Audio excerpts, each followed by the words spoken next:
Rizla D Productions. Pinanghawakan ko ang mga salitang sinabi mo na hindi mo iiwanan ng isang katulad ko. Pero bakit ba bigla na lang nagbago ang lahat? Ang pag-ibig kong inalay ay hindi pa ba sapat para ako'y iwanan at ako ay layuan? Siguro nga ngayon ay may iba ka nang natagpuan, pero ba't nagkaganyan? Hindi naman ako nagkulang, di na nga pinapakinggan ng mga payo ng magulang para lamang masunod ko ang lahat ng gusto mo. Para sa akin ay di ka magalit at di magtampo, at para lang mapatunayan ko na tunay ang nilalaman ng aking puso na tanging sa'yo lamang nakalaan. Pero walang silbi ang lahat ng pagpapatunay. Sabi nga nila sadyang ganyan lang talaga ang buhay. Kung sino ang tunay magmahal, yun ang nabibigo, at ang tadhana'y tunay ngang nananadya ng magbiro. Bakit ba bigla mo na lamang akong iniwan? Ngayon nilalaman ang sakit ng iyong pamisan. Kahit na wala ka na naaalala pa mga masasayang pinagsamahan nating dalawa. Ngunit di na maibabalik kung ano mang naiwan. Tuluyan ka na lang kalilimutan ng isipan. Wala na nga pag-asa na magkabalikan pa, at alam ko naman na masaya ka na sa kanya.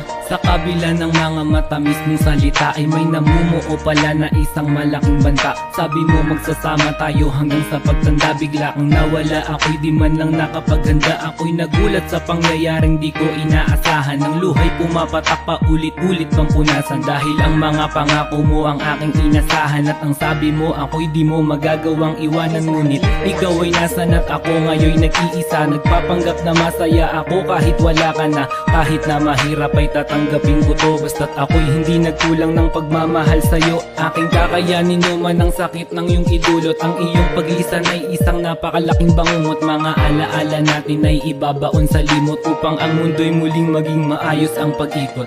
Bakit ba bigla mo na lamang akong iniwan? Ngayon nilalaman ang sakit ng iyong pagisan. Kahit na wala ka na naaalala pa mga masasayang pinagsamahan nating dalawa. Ngunit di na maibabalik kung ano mang naiwan. Tuluyan ka na lang kalilimutan ng isipan. Wala na nga pag-asa na magkabalikan pa, at alam ko naman na masaya ka na sa kanya. Kahit na wala ka na ako'y tuloy pa rin. Kung ano mang nangyari sa akin ay aking tatanggapin, dahil malinaw na sa akin na ako'y pinagpalit. Titiisin na lang ano man ang nadaramang sakit, dahil ito'y isang pagsubok at ito ay aral sa akin. Di ka nararapat sa akin kaya dapat palayain, at magsisilbi na lamang alaala ang lahat. Sana sa bago mong kasama ikaw ay maging tapat. Ang pag-ibig ko na iningatan ay biglang nasira. Para ba akong pinagsakluban ng langit at ng lupa? Ganun, kita ka mahal kaya ako'y nagpaubaya. Dahil mahal kita kaya ako ay nagparaya, at ako ay nagparaya dahil sa mahal kita. Mahal kita, ang nais ko lamang ikaw ay sumaya. Sana ay hindi mo pagsisihan ang iyong pasya, at sana ay masaya ka na sa pagsama sa kanya.